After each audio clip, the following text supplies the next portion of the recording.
आज हम सीखेंगे रोग की अभिव्यक्ति के बारे में। रोग के होने के कारण हम अपने सामान्य कार्य अच्छे से नहीं कर पाते। क्या आप बता सकते हैं कि रोग क्या है? रोग एक असामान्य स्थिति है जो किसी जीव के कुछ या सभी अंगों के कार्य को नकारात्मक रूप से प्रभावित करता है। चलिए इसे और अच्छे से समझें। हम जानते हैं कि हमारे शरीर में विभिन्न ऊतक मिलकर विभिन्न अंग तंत्रों का निर्माण करते हैं। उदाहरण के लिए पाचन तंत्र में आमाशय और आंत्र पाचन का कार्य करते हैं। इसी तरह श्वसन तंत्र में कुपिका गैसों का आदान प्रदान करती है। इस तरह प्रत्येक अंग तंत्र में एक विशेष अंग एक विशेष कार्य करता है। किंतु जब शरीर में रोग होता है तब एक अथवा अनेक अंग या अंग तंत्र अपना कार्य नहीं कर पाते हैं। उन अंगों में परिवर्तन दिखाई देने लगता है, जैसे सिर दर्द, चक्कर आना, खांसी, सूजन इत्यादि। इन परिवर्तनों को हम लक्षण यानी सिम्टम्स कहते हैं। मान लीजिए कि एक व्यक्ति को सिर दर्द है, तो व्यक्ति के बताने पर ही चिकित्सक को ज्ञात होगा कि इसे सिर दर्द है। इसलिए लक्षणों का अनुभव केवल रोगी को ही होता है। किसी रोग के लक्षणों के अभिव्यक्त होने को रोग की अभिव्यक्ति यानी मैनिफेस्टेशन ऑफ डिसीज कहा जाता है। यदि किसी को सिर दर्द है तो इसका कारण सर्दी, चिंता, मस्तिष्क का वरणशोथ यानी मेनिंगाइटिस इत्यादि हो सकता है। इसलिए लक्षणों से हमें यह पता चलता है कि कोई रोग है, लेकिन लक्षणों से ज्ञात नहीं होता कि यह असल में कौन सा रोग है।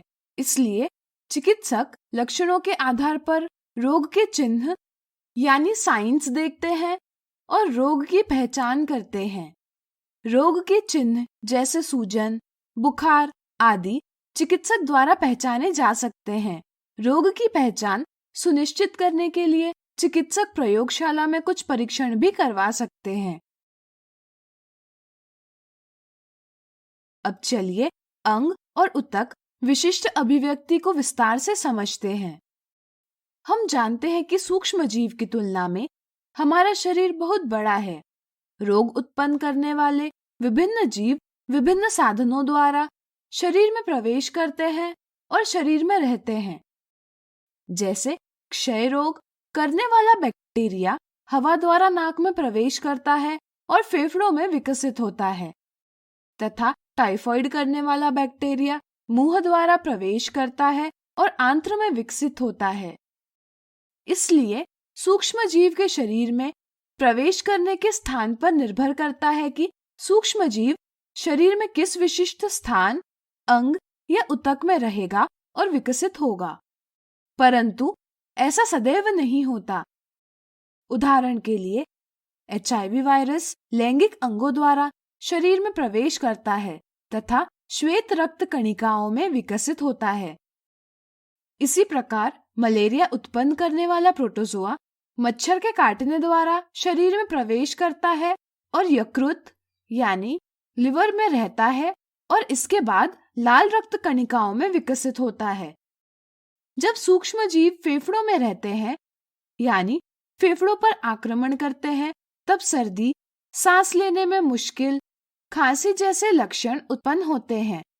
इसी प्रकार यकृत पर आक्रमण होने से पीलिया होता है। मस्तिष्क पर आक्रमण होने से सिर दर्द, चक्कर आना, बेहोशी जैसे लक्षण उत्पन्न होते हैं।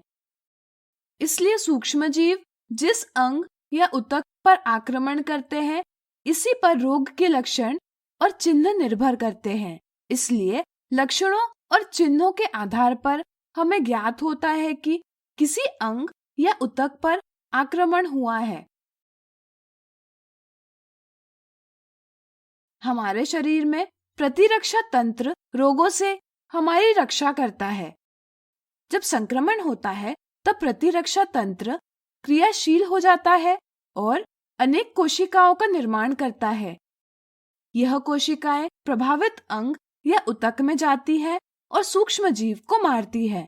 इस प्रक्रम को शोथ कहा जाता है। शोथ के कारण सूजन और दर्द जैसे स्थानीय लक्षण और बुखार जैसे सामान्य लक्षण होते हैं। इसलिए संक्रामक रोगों में अंग और ऊतक विशिष्ट लक्षणों के साथ अन्य सामान्य लक्षण भी होते हैं। HIV वायरस प्रतिरक्षा तंत्र के कोशिकाओं में रहता है और इन्हें नष्ट करता है, जिसके कारण हमारा शरीर छोटे संक्रमणों से मुकाबला नहीं कर पाता। ऐसे में सामान्य सर्दी खांसी से भी निमोनिया हो सकता है तथा आंत्र संक्रमण में रुधिर युक्त प्रवाहिका यानी मेजर डायरिया विद ब्लड हो सकता है। ये अन्य संक्रमण ही रोगी की मृत्यु का कारण बनते हैं। इस तरह कुछ रोगों में संक्रमण के विशिष्ट ऊतक अति सामान्य प्रभाव दर्शाते हैं। हमें ध्यान में रखना चाहिए कि यदि शरीर में प्रवेश करने वाले सूक्ष्म जीव की संख्या कम होती है तो रोग की अभिव्यक्ति भी कम होती है, तथा यदि शरीर में प्रवेश करने वाले सूक्ष्म जीव की संख्या अधिक होती है तो रोग की अभिव्यक्ति तीव्र होती है। इससे जीवन को खतरा भी हो सकता है। इस प्रकार रोग की अभिव्यक्ति शरीर में स्थित सूक्ष्म जीव की संख्या पर निर्भर करती है तथा शरीर में उपस्थित प्रतिरक्षा तंत्र शरीर में उपस्थित जीवित सूक्ष्म जीवों की संख्या को निर्धारित करता है। तो इस प्रकार आज हमने सीखा रोग की अभिव्यक्ति के बारे में।